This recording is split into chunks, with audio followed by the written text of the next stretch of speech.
This episode of Inside the Goblin Universe brought to you by SeatsLink.com, the complete ticket experience. Use promo code GOBLINS with your purchase. SeatsLink.com. Hi everyone, I'm David Cook, host of the Ghost Hour on KSLR Digital Radio, and you're listening to Inside the Goblin Universe.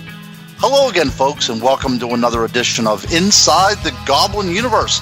I am one of your hosts. My name is Ronald Murphy. I am the other host, Bryan Bowden. It's a great night, and Ron. We are here tonight, Bryan. Yes. It is, I'm excited because I think that everybody that listens to our show or any show out there or watches the TV programs started out like our next guest started out. Somebody that has an interest in the paranormal and then took that interest one step further and now is going into research. But what our next guest, her name is Alissa Plakaras. No, it's not. It's Plakaros. Oh, you know what? Let's bring her on in, and she can pronounce her last name. Yes. Alissa, how are you doing, my dear? I'm good. How are you? Good. How do you pronounce your last name? We'll get all the formalities out of the way now. Plakaras. Plakaras. You were close, Ron. I was very close. But so Alissa, what is so unique about you as you started out going to conferences and going to conventions, you were really a fan of the people that were out there doing the research. But you took that a step further. You started to get into research yourself, and now you're writing a book. That pretty much sums up your life right now, doesn't it? Yes, it does. And it's a big step, right? I mean, I know that when being a fan of the subject for a long, long time, moving from fan to research, that's a huge step. It's like, do I really want to do this? I've seen it on TV. Is it exactly like that? So how difficult was a step from moving from fan to research for you? I've actually been thinking about doing a book for a very long time, and I thought I'd just do it and get it over with. So how is it coming along, the getting it over with? It's time consuming, isn't it? It's not an easy thing. Yep. A lot of research involved, and there's a lot of dead ends whenever you're doing your research. So, but you have people helping you though too. I mean, some of the best in the business is offering you their advice. Yes. Yeah. And it's incredible for everybody that's not listening. Let's go back for a split second because we got to set the stage here. How did you get involved with all these? I mean, you know everybody from the Mountain Monsters to all the guys at Tennessee Race Chasers. I mean, you're just like boom. Yeah, you're everywhere. It's like, Brian, it's like this. Okay, I've known of Alissa for a couple of years now, but I met her for the first time at Mothman 2017, just this year, and like everybody there knows her by name, And this is a very unique thing in this field, that because they see something in her that is, that kind of draws them out. She's a genuine person, number one, and she has a sincere interest in all things that are paranormal. So I think us setting the stage, like Bryan said, right. How did you get started? What was your revelation into the world of the Goblin universe? I've always been into this stuff since I was a kid. Mm-hmm. And I just got more into it when I got older, and I did research about all the way from ghosts to Bigfoot to Loch Ness Monster, the Mothman, everything. I've always, on my free time, I just look up cryptos and just read about them. Now, what kind of shows were you watching as a kid? Because, first of all, you're just in your 20s, so you're just a kid yourself. But, what was some of the things that really was fascinating to you growing up? Scary movies, mostly. Anything else, ghosts and the unknown.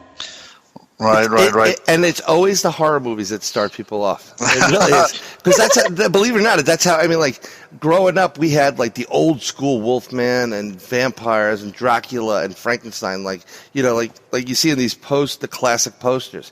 And what's good about us is we've seen it morph into what you see now, like the Van Helsing type of werewolves and vampires and whatever, totally different. But that's a great starting point. Hey, you know what's interesting, too? We talked to Lyle Blackburn back at the very beginning of October, and he had a similar story, didn't he? I mean, he was watching these shows, too, Ken Gerhardt as well. I think that's the great logical step from watching something on television and saying, hey, you know what? Some of these things might be genuine articles out there going bump in the night. I love this idea. I mean, this is pretty much how I started out too, in a nutshell. And I kind of see a lot in myself in Alissa, except I'm a guy. Right. But you know, but you know, and that's why I wanted her on the show so badly, is because I think that she is that everyman. Whenever we talk about the field of the paranormal, she's that person that simply took the leap from casual observer to somebody that was interested, somebody that started the network, to somebody that's now compiling all the research into a book. And listen, so where is your book? Where's it centering on? What is the locale that this book is going to be concentrating on? Mostly Ohio. It's going to be about all the different cryptos in Ohio, because mostly people just think there's Bigfoot in Ohio, which there was a ton of cryptos in Ohio that I didn't even know about. Yeah, you know, Ohio's. How close are you? It's a pretty strange place. Yeah, for being in Ohio. How have you ever gone and investigated any of the Grassman sightings in the air? I had a couple of experiences with the Grassman, actually. Do tell. The first time was in May 2015. I went to Creature Weekend to meet the guys from Mount Munster the first time. Right. And it was about maybe 1 o'clock in the morning. Me, my mom, my stepdad, my cousin, we were just laying and listening to like the birds, the coyotes, and the owls. And in the distance, we heard this howl that made everything in the woods just stop. The coyote stopped, the cricket stopped. It was silence for about 10 minutes. What was it? I mean, it must have taken you guys by surprise as well. Like, I don't want to say terrified. I was just shocked, because I'm like, what was that? Because that was not a coyote. It was not an owl. Yeah. You could tell the voice. It was like very deep. Oh yeah, it's guttural. You can feel the power behind this creature. Well, it was probably not even 10 yards from me when it did it. Oh my goodness. Yeah. Wow. So you felt that it like kind of stalked up on you? It was kind of like prowling, or what do you think was going on there? Actually, the week before the camp, he was seen in the same spot I was, walking across the street. No, there you go. There you go. Good research there. You know, good research. One of the things about the Ohio Grassman that most people don't realize is, of all these cryptids, and specifically the Bigfoot Sasquatch cryptid, it is one of the most aggressive animals out there. I can tell you that, because he stalked us before. He stalked you? Yes, it was last year. Me, my cousin, one of my friends, we went to Salt Fork. We was just hiking, and we were walking back, and something was following us. And it was big. You can tell, like, it was big. And every time we stopped, it stopped. When we walked, it walked. As soon as we got the woods, we heard his howl. Yeah, just to put you on hold there for 1 second, I want to let our listeners know that maybe they don't know where Salt Fork is. This part of Ohio is considered one of the hotspots for Bigfoot activity. Actually, there's probably as many sightings reported in this area of Ohio than in the Pacific Northwest, which really is kind of odd. But it is a very interesting place. I've actually spoke at Creature Weekend too back in 2016. That was my first major conference that I spoke at. Of course, Alissa was not at that one, but she might go out to see the mountain monsters, but she doesn't come to see Ron Murphy. But that being said, though, it is a strange place. Salt Fork is a strange place. It's very, very wooded. It's very desolate, even though you're not that far from civilization. Whenever you go right into Salt Fork, it becomes very desolate very quickly. And in relationship to in Ohio, where is that? Is that the northwestern part of Ohio, or is it the southwestern part of Ohio? It's more north, I think. Yeah, it forms this weird triangle. And I think all good paranormal incidents revolves around some sort of triangle. But it's not that far from the Pennsylvania line. You're looking at maybe an hour and a half, but it actually does extend pretty far out into Ohio. So, that whole kind of Bigfoot triangle thing. Like that Akron area? The Akron, Pittsburgh / Columbus triangle, I would say? Yeah, well, not quite, not for Salt Fork, not quite as far as Pittsburgh, of course, but you're looking at it's in Cambridge, right? Not too far from Cambridge, Ohio. Yeah. So anybody Right. that wants to look that up, and then it extends west and then extends north as well too. So it covers this huge swath of Ohio. So Very unique area.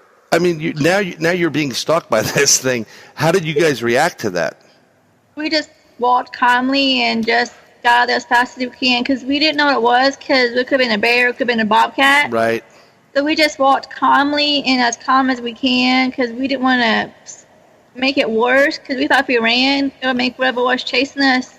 Yeah, you never want to. That's one thing. If everybody's listening, if you come across one of these cryptids, and be it a dog man, a Bigfoot, whatever, you don't want to run. And you don't want to expose your back to the creature. You want to kind of back out slowly, especially with the Bigfoots. You don't want to stare them in the eyes. Because if you take the research Gene Goodall has done with the great apes, that is a challenge for a gorilla or that type of creature. And if they do have any of that still in their system, they're going to take it as a challenge, no matter if you're man or woman. So back out slowly. Yeah, or what I do is I always take somebody that I can outrun. So that's another thing to look into as well. So don't go out with Ron, Alissa. That's right. But another interesting thing is, in case we haven't found out yet, Alissa is a woman, and this is predominantly a male-dominated genre. We could say. Do you think that these cryptids are somehow drawn more to women than they are men? I do. Yeah, I do too. I every time I've ever went out with a woman on our expeditions, we've always received results that were atypical of an investigation. Things seem to come a lot closer. They vocalize more. So why do you think that is, Alissa? What do you think why are they drawn to women so much? I think maybe because they don't feel threatened by women. Because a lot of research I did, most of the sightings of Bigfoot between women and kids.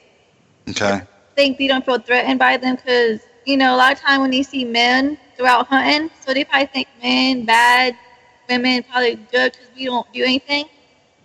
That's what I'm guessing. Right. It's pretty crazy because I guess Bigfoot doesn't know that women are. You go shopping with some of them, like I have. Oh my goodness. And it could be war. That's right. Or try marrying one. Yes. Well, you and I have done that. Yeah, it's a crazy world out there. So, those were the only two incidents you had then with the Grassman then, Alissa? No. Oh, but wait, there's more. Keep them coming. This is very interesting. I went out with Bill Brock one time. It was last year at the Mothman Festival. Okay, for people that don't know, Bill Brock was on Monsters Underground. He had his own show on Destination America, I believe.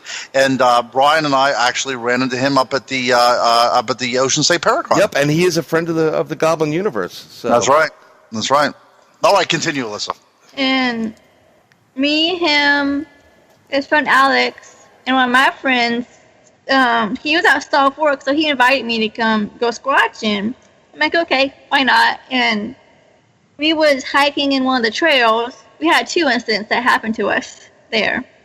First one, we scared a deer away, and we just joked, say it would be funny if we scared something's dinner. And then 10 feet, there was this something on the ground about 4 feet, just like it was sitting. And we seen its eyes, and Bill Brock and them told me to get behind them because we didn't know if it was a bear or a bobcat. So they was worried about my safety, and they was throwing rocks at it and moving closer, and it wasn't moving. It was like staying in its ground, so we got worried. And in the background, I heard some like footsteps behind us, like walking, and like a little howl. And we turned around, and we went back to what it stood up about 6 feet. Oh. And we went back to where it was just to investigate, and there was like a broken branch. And we left because we was like, okay, whatever it was, it's gone. So we was walking down the street, and in the distance we heard a howl that sounded like a female. It sounded like a woman howl. Now, do you think that it was a female because you are a female and perceived it that way? Because I think that's another interesting perspective as well about women who do this kind of research. Did you feel something within you that this was not a threatening type of call? No, just like letting us know it was there. Okay, right. Like, hey, I'm here. Okay. That and that was an interesting question, Ron, because sometimes you sense things that are different based off your gender, and it's not to put people in spots or places, but it's just a fact. Women are more open to certain ideas or concepts. They actually are more intuitive when it gets to the paranormal side of things, being psychics or connecting with people, versus men. Men are usually closed up and just not open to, they're within the box. They don't think outside the box. So that's right. Great that's idea, right. Great concept, but that was an interesting question. Yeah. Now, also, I have another question on that same line of thinking. Alissa, you do a lot of conferences. You do a lot of conventions. You're always there. Why do you think there are not more women who go into cryptozoology? There's a lot of ghost hunters who are women, but why not the cryptozoologists? Honestly, I don't know why, because it's an interesting field. I think maybe because there's a lot of men and they think they can't do it, or they're just afraid to admit that.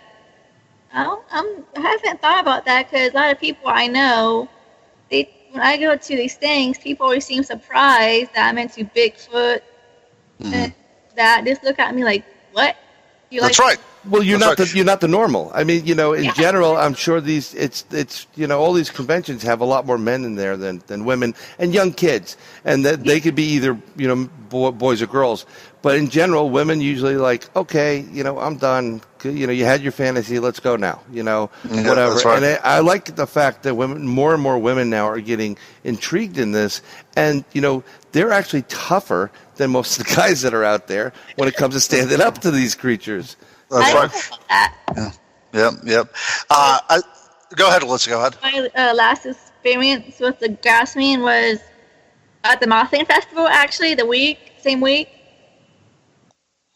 Wait. The same week that you had the experience at Salt Fork, you had a different experience in West Virginia.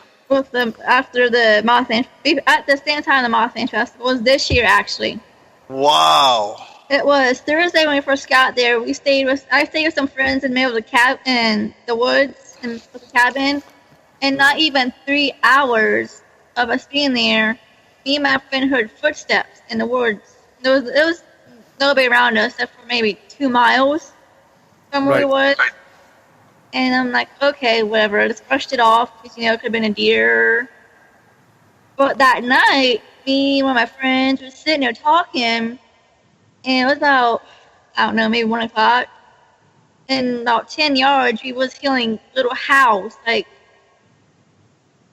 it was low, but we could hear it. Like, try to call somebody or something. So it was kind of maybe signaling another cryptid to come out. Maybe. And now, in relationship to, just besides the Grassman, did you ever have any experiences with the Dogman type of cryptid? The lichen werewolf? No. Good. I always have to ask it because I do investigate. In a preliminary yep, that's what I was going to say. In a preliminary conversation before Alissa came onto our show, and we were kind of vetting her a bit, she stated to me that is one cryptid she would not want to run into. And I feel the same way. Amen. I've run into him a couple of times, but amen. Yes. I live like maybe an hour from Defiance.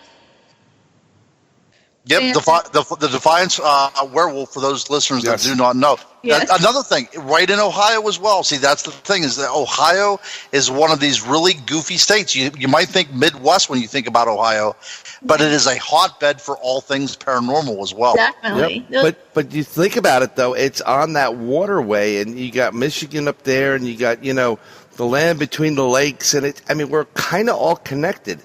These creatures, they can travel vast amounts of mileage, and unbelievable to a normal person. So, you never know who you're going to meet. So it looks That's like right. Ohio is the rest stop between places. That's right. That's and right. half of them are on land. Some of them are in water. Some of them fly. Yes, flying cryptids are very interesting, and we're going to get to that in a little bit. Yeah, no, because actually she's working one of her chapters in her book is going to be on Mothman sightings in Ohio, which I find very interesting. Yes. Yeah.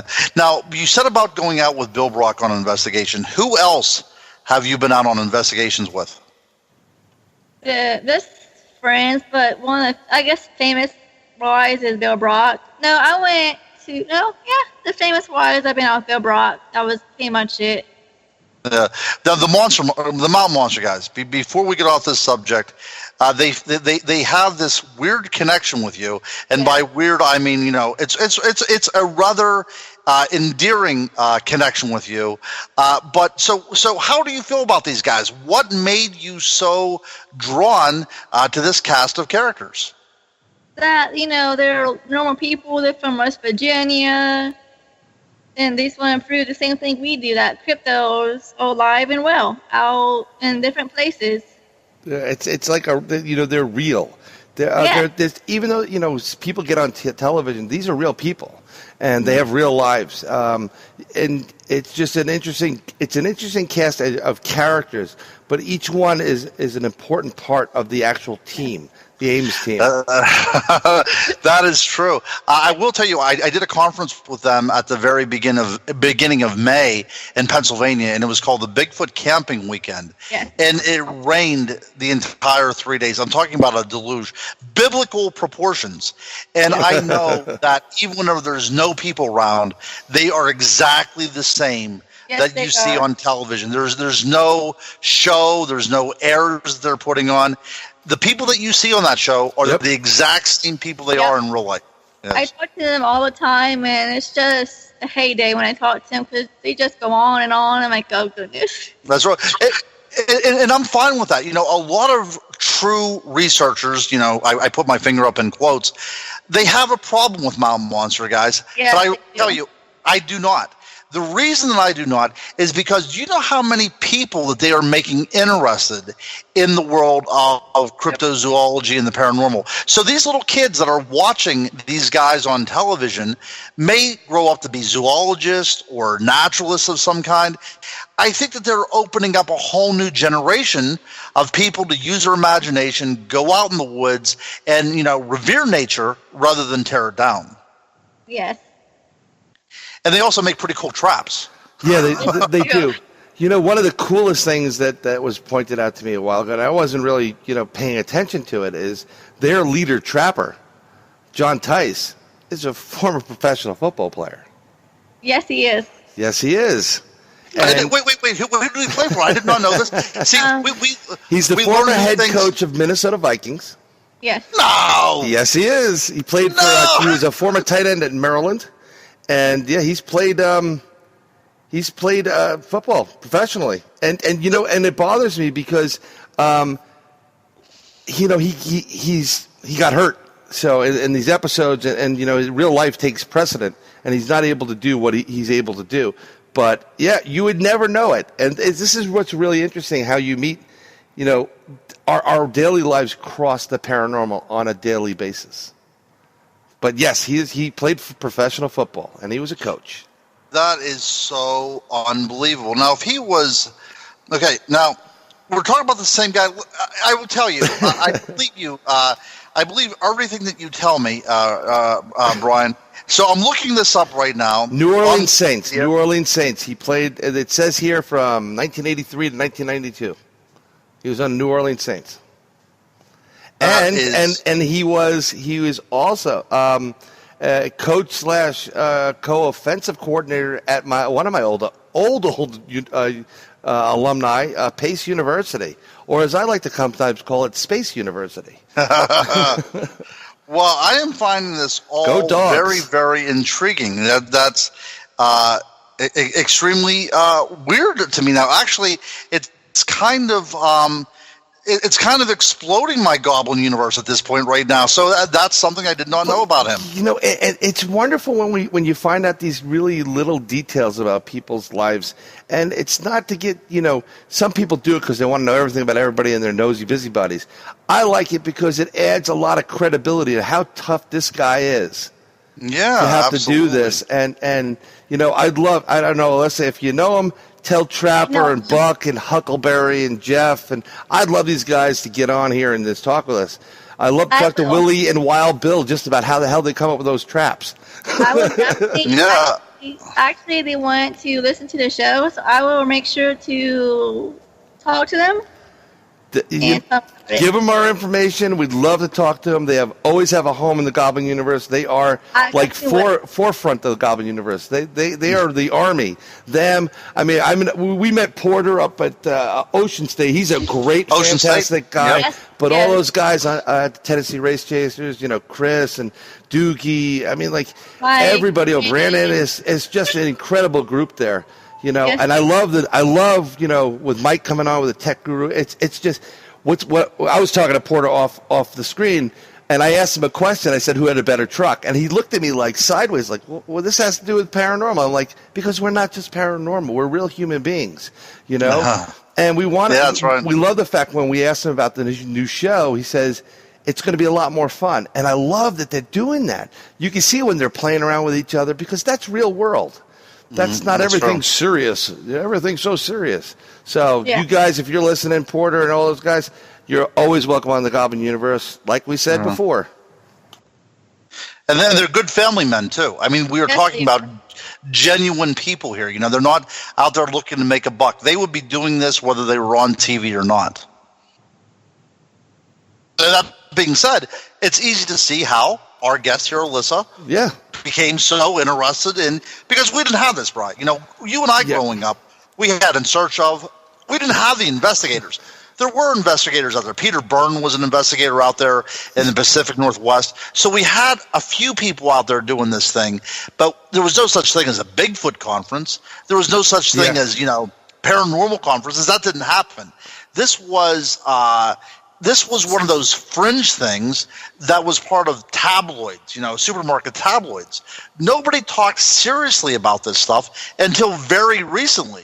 So whenever we talk about Alissa, who's in her, mid-20s, it's understandable why there's this generation coming up that has such an interest, because this generation really has what we didn't have, and that is role models. Yeah, and Alissa, I give you so much credit for getting up and going out there and forcing your friends to come out with you, whatever you do. I don't know, and just meeting with these people, and you definitely crafted a nice relationship, so I give you credit for that. Thank you. Yeah, I know a lot of people, like you said, and they all support me through my book and saying if I need anything, they will help me. Just helping me a lot. And that shows how like they're different than most of the other paranormal people out there. There's a lot of people that you'll see that are not like us or Ames or Taps. These people are just very they close doors. They don't want to help out. They'll tell you they will, but they won't. But these guys, like Tennessee Race Chasers, Mountain Men, Monsters, the fact that they're reaching out to you, I love this. I think this is fantastic. And you got, wow, what a gift you have. I don't know what the powers you have to persuade them, but that's awesome. And that's another good point, is that she did not meet the underbelly of this, which you and I have.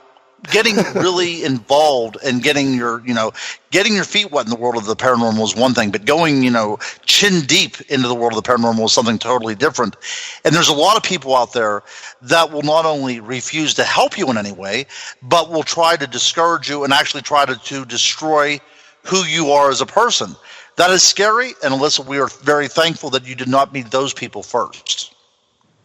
Actually, through my high school years, I knew people like that, but I didn't listen to them because, I believe what I believe, and I don't tell anybody what they can believe. And it's just, I did my own thing in high school and through my whole life. It was just up to me, and nobody can tell me who I can't believe in, what not to believe in. That's right. I agree 100%. Now, go ahead, Bryan. It's a great way to go, and just so Ron and I both have daughters, And that's what we've been teaching them too, that, you could be a monster hunter. You can go out there looking for these things. Don't, it doesn't matter, like your gender. You go out, you be what you can be, and you don't have to listen to anybody else. Because what these naysayers are doing is they're never going to do anything with that such negativity. You are just like, I'm my own person, and I'm going out there and doing it. And you know what? You're proving it. And when the book comes out, you can tell them to go, you know what? That's right. And that is a good point too, Brian. I mean, I bring that up, that you and I, as the father of girls, we want them to be involved. We don't want them to be discouraged just because they're girls. And I think that you and I are really going to be at the forefront of this in 2018 to really try to open up the world to females. We want to be able to go to conferences and see women represented there. So the children, the girls, a lot of girls go to these conferences. They have zero role models to look up. So hopefully, Alissa, you'll be one of the first of the new breed of female paranormal investigators that the kids can look up to. But hopefully that these kids will, in turn, really attach themselves to this fascinating field and make a name for themselves as well. Really what we want to say is, just because you're a woman doesn't mean that you should not think of yourself as an investigator. You should think of yourself on the same par as all these other guys out there. And Alissa, like I said, you're one of the first guests that we've ever – well, actually, you are our first guest in talking about women as paranormal investigators. Yes, you are. Of cryptozoology. So, yeah, we're very, very happy to have you here. Now – another thing I wanted to bring up, another fascinating point, and a lot of our fans out there, our little goblins, will be very interested in this. You have a bucket list of the 10 places that you would like to investigate from a cryptid point of view, and 10 places you would like to investigate from a paranormal or ghost point of view. And I will tell you that it was in your state of Ohio that I actually was able to get some sort of evidence of a haunting, and that was a photograph that I took of my daughter Willow, who you actually got to meet at Mothman Festival. And we were at Gretchen's Lock. This is, not too far from Cambridge, as a matter of fact. We're talking about maybe 45 minutes from Cambridge. But there's an area there that at one time there was a lock that went through there, a canal that went through there. And as the story goes, they brought an engineer over from Ireland, and his wife died aboard the ship. She was buried at sea. They came over to the New World. He got a job in Ohio, but his daughter subsequently contracted tuberculosis, died, and they had to bury her actually in the lock because they were going to disinter her. They were going to dig her up and take her back to bury her in Ireland. So as the story goes, she had passed away during the wintertime. They buried her either in the lock or very close to the lock. The father was able to retrieve the body, and in taking her back to Ireland to bury her, the whole boat went under and all souls were lost. But it says to this very day. And actually, the state of Ohio put up a very nice, informative blue plaque that, yes, indeed, this place is haunted. But the lock is said to be haunted by the ghost of Gretchen. Now, that being said, we decided to investigate that one evening with some investigators. My daughter Willow goes to all these events with me. And as we were going into the woods, she said, "No, I don't want to go. I feel like there is something following me." We tried to, reassure her that this, was nothing, but we kept on going and going. And we got about 100 yards from the lock, and she starts crying, and she goes, "I'm not going. There's something out here with us." So I physically picked her up like any good father would, and I carried her the rest of the 100 yards, and I sat her down inside the lock, and I said, "See, nothing got us. There's nothing out here. Let me take a picture of you inside Gretchen's Lock." So I pick up my camera, take a picture, and behind her right shoulder, a pair of two glowing eyes. So, so that is actually reprinted in the book that I wrote on ghosts. So, again, that happened in Ohio. If you want to see the photograph, get my book on ghosts, which will coincidentally soon be re-released under Goblin Media, but that's something we'll talk about in the future. But so, Alissa, you are also into ghosts. Ohio is one of these unique places where there's a lot of hauntings going as well, too. So let's talk about your top 10 list of ghostly places you would like to investigate. Okay, number one is, of course, Salem, Massachusetts. I love Yes. Riverville. I like to go to Waverly Hills Sanatorium. All right, in Kentucky. Yes. I've been past there many times, actually. Mansfield, because it's like 25 minutes from me. See, all right in that triangle. You're right in that area. Keep going. That's right. I would like to go to the Blair Witch Cave, the Bell Witch Cave, where the Blair Witch is too. And that's all I can think of right now for paranormal. I try to think of more. That's a tremendous list. I mean, you know, you're not going for like little hauntings. You're going for the big show right there. You know, what I would recommend for you if you wanted to take a trip during the summer, you should come up to Ocean State Paracon. They're raising money for, you know, the last 2 years for domestic violence to stop it and to prevent it and help people out that have experienced it. And you're in that area where Salem is just a hop away, and you got the Newport Tower. There's a bunch of different areas there you can go to. So make it a little bit of a weekend. Go there, you help out somebody, and you also get to investigate some of those scary places you were looking at. That's right. I cannot say enough about the Ocean State Paracon. Ken DaCosta puts it on, and it's a fabulous place. Actually, it takes place in the same town where The Conjuring took place. And you know you're within an hour from the Lizzie Borden home. You know, so much stuff is going on there. So that's our little plug for. Of course, we're getting nothing financial out of this. That's just our plug for this particular area and Ocean State Paracon, which I cannot say enough about. Yep. So that being said, top places for cryptid looking, hunting cryptids. Yeah, which ones? Buff Creek, of course, for Bigfoot. Right. You have to go there. There's a couple places in Ohio. I want to go to somewhere up by Cleveland is Bestie, the old Loch Ness monster here. That's right off of Lake Erie. You're correct. Yes. There was this creature in Mansfield. His name is Orange Eyes. He is 11 foot tall. Not sure. I haven't found much on him, but he's about a Bigfoot creature. But he's like 11 feet. And he'll be in your book. He'll take up a chapter in your book. Right. And the Loveland frogs, the little frogs that live in, I think they're by Cincinnati, Dayton area. Nice. And the melonheads, they're up. I can't think of the town name, but I know there's a ton of boneheads on another network, but we're not going to. No, she actually said melonheads. Oh, I think she said boneheads. No, melon. I'm sorry, Alissa. Melonheads. But it's still all in Ohio, Alissa. The entire list consists of everything in Ohio except for Bluff Creek. So I can tell that you really love your state, and I think that this love is going to come through in the book that you're writing. Yes. Yes, and of course, Boggy Creek. I have to go to Boggy Creek. Lyle keeps inviting me to go to Boggy Creek, so one of these days I make it down here. You know, Lyle never invited you and I, Bryan, to go to Boggy Creek. No, he did not. But you know what? We don't look like her, so that's the advantage of being on the girl side of the spectrum. They look good, they smell good, but they can still kick your butt. But you know, and they make you look good on when you take your pictures. But I love the fact that you're doing this. You know, a recommendation I'm going to give you is you should contact the Ohio State Board of Tourism and ask them to carry your book, because there's more to Ohio. It's just another thing to see. I mean, they could, you know, there's a lot of money that people are making on these paranormal tours and whatever.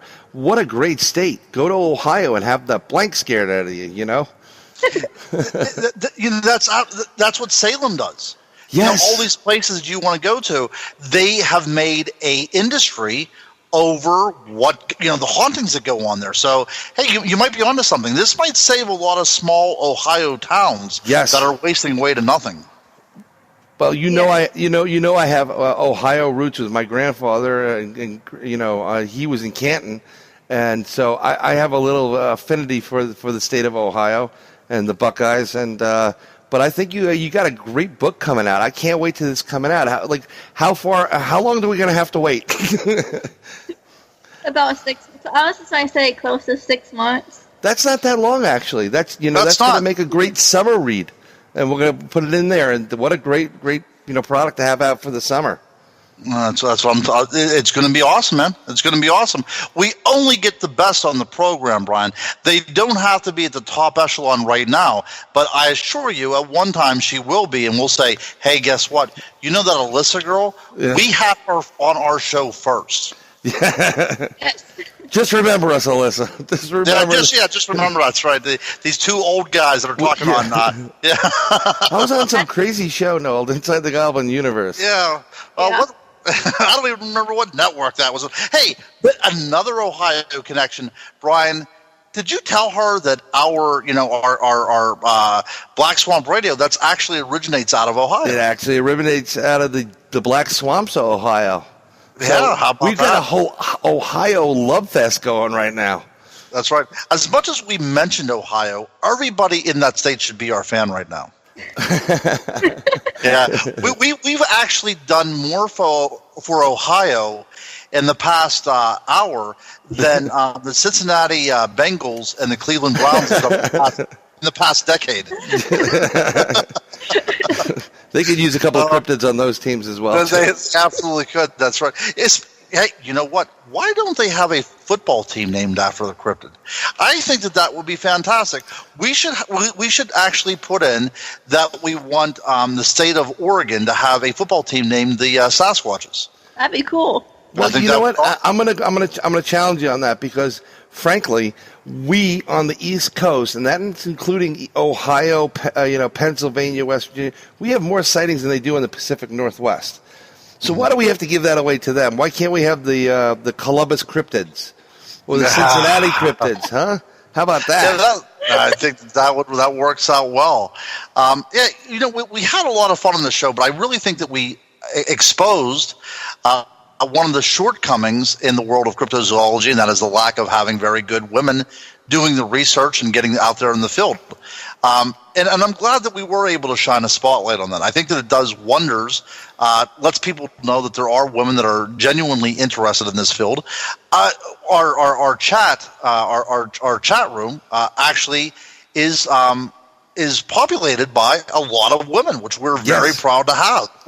So that only goes to show that there are women interested in this. And for you ladies out there that are actually in the field, we would love to hear from you, and we'd love to have you on the show as well. So you got? No, I was saying you. Is there anything recent after the Halloween festivals that you experienced paranormal wise, or did you stay away from it and just went trick or treating? I stay away. I didn't get to go do any of that after Halloween, sadly. Yeah, that's when most people usually go, but that's pretty interesting. Do you have anything recently local to where you are in the state of Ohio that you want to investigate or has been on your mind in the crypto world? Ghost is Mansfield. Inventory, the prison. That's been on my top list for years to go to because it's maybe 25 minutes from me. I go past it all the time and it just sits there and calls my name. Do you have a team that you're going to go with, or better yet, have you thought about creating your own team, like Ghost Girls or something like that? Or I have thought about making my own team, but it's going to be more. It's actually I already have a name for my group. It's all about crypto and ghosts. It's called Ohio Humanoid Investigation Organization. So it's out of Ohio. There you go. That's a good name, actually. And I mean, I think it would be good to do that just when the book's coming out, so this way you can get get into those spots that most people are dying to get into. Like, I'd love to go to Mansfield, as an investigator, not as a prisoner. There's always has to be a little asterisk at the end of this thing. Well, it was really funny. Before we started talking here, I'm a part of an investigative team called the Bronxville Paranormal Society, and I just got a call from my buddy who founded it, Al Santoriga, and he drives up this one spot in New York State all the time. He lives, we always joke around he lives in Canada, but he lives up in New York State, and he drives by this one clearing. He's been driving by it for 27 years, and he always draws his attention to it, and he's never seen anything. Well, tonight, he actually saw something. He saw something that must have been, he says, at least 8 feet tall, massive in size. You know, it had the pointy head. It had auburn hair on the back because the sun was kind of like beating down from behind it, and the front was all dark. And the first thing I said to him was, "Did you stop the car?" He said, "No, I didn't stop the car. I couldn't. Too much traffic." So I said, "Did you go back home, grab the casting material, get out there?" He goes, "You know what? I wasn't even thinking of it." So Cool. we're going to do an investigation tomorrow. And I'm going looking up there. forward to that. And I will tell you, I hope that I am still your co-host after tomorrow as well too, because if there's a no call, no show from Bryan, then that just goes to show that you did actually meet up with this cryptid. Yeah, if you don't hear us, actually, if this is not played on Tuesday, I'm going to try to finish it tonight, get it over to who I got to get it over to the network. But, if you don't hear this, it was nice knowing everybody. It was a pleasure meeting you, Alissa. But I may have been consumed or taken apart by a 8+ foot Sasquatch in New York State. But what my dream is, and Ron knows this because I when we go to these festivals and stuff, I look at all the prints, the castings of the footprints. I want one of my own. I want to cast it myself, and there's a strong possibility I may be casting it right now. So coming up in about 24 hours. I cannot wait to hear about that, and we'll have to put some sort of little follow-up on our next show too to let us know what you found. I'm very interested in this kind of stuff. So yeah, there was also one thing. I do want to point out. So your friend said that he did not think about making a cast, but do you know who would think about making a cast if there was a woman in the car with him? 100%. See, this is the difference, Alissa. This is the difference between men and women. It's like men will drive around for hours not asking for directions. Like, did you see a Bigfoot? Did you see it? Because we just don't want to be like fools. And then you'll just go into some place. Yeah, that guy saw a Bigfoot last week. It looked like blah, blah, blah, blah, blah. This guy over here has had several experiences. You'll have all the information down pat, and we'll just look at you like, how'd you do that? That's right. And because it's the mindset. It's how you have to investigate these things. That's right. So I love the fact that, I'm anticipating reading your book because I know it's going to be a thorough review and documentation of these cryptids.